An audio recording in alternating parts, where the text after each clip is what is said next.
ఆంధ్ర రాష్ట్రంలో బీజేపీకి మంచి ఆదరణ లభించడం ఎంతో సంతోషంగా ఉందని మాజీ ఎమ్మెల్సీ అన్నం సతీష్ ప్రభాకర్ అన్నారు.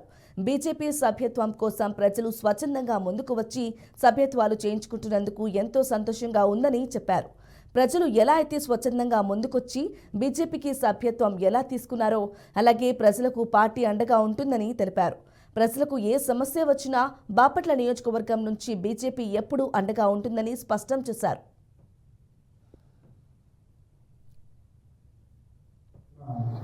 మరలా రెండో పర్యాయం మొదటిసారి నేను 2019లో ఈ భారతీయ జనతా పార్టీలో చేరినటువంటి మొట్టమొదటి రోజు సభ్యత్వం తీసుకున్నాం. మరలా 6వ సంవత్సరం ఈ రోజున మరలా తిరిగి ఒక సాధారణ కార్యకర్తగా సభ్యత్వాన్ని తీసుకున్నందుకు చాలా ఆనందపడుతున్నాము. ఈ కార్యక్రమంలో పాల్గొన్నాం.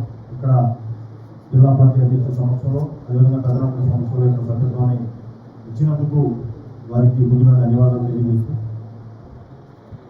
ఇప్పటివరకు చెప్పినటువంటి విషయాలు ఈ దేశంలో అతిపెద్ద దేశంలోనే కాదు ప్రపంచంలోనే అతిపెద్ద రాజకీయ పార్టీ అతిపెద్ద సభ్యులు ఉన్నటువంటి ఈ యొక్క పార్టీ భారతీయ జనతా పార్టీ. ఆ పార్టీలో నేను కూడా ఒక సభ్యుడిగా ఉండడం నిజంగా ఒక గర్వంగా ఫీల్ అవుతా ఉండడంలో పనిచేసేటువంటి యొక్క ఈ దేశం యొక్క సమైక్యత సమగ్రత పరిపూర్ణ అభివృద్ధి వీటన్నింటినీ మరి పందాల ముందుకు నడుపుతున్నటువంటి మరి మోడీ గారి నాయకత్వంలో ఉన్నటువంటి భారతీయ జనతా పార్టీలో నేను కూడా ఒక సభ్యుడిగా ఉన్నందుకు ఖచ్చితంగా సంతోషపడుతూ ఆ సభ్యత్వాన్ని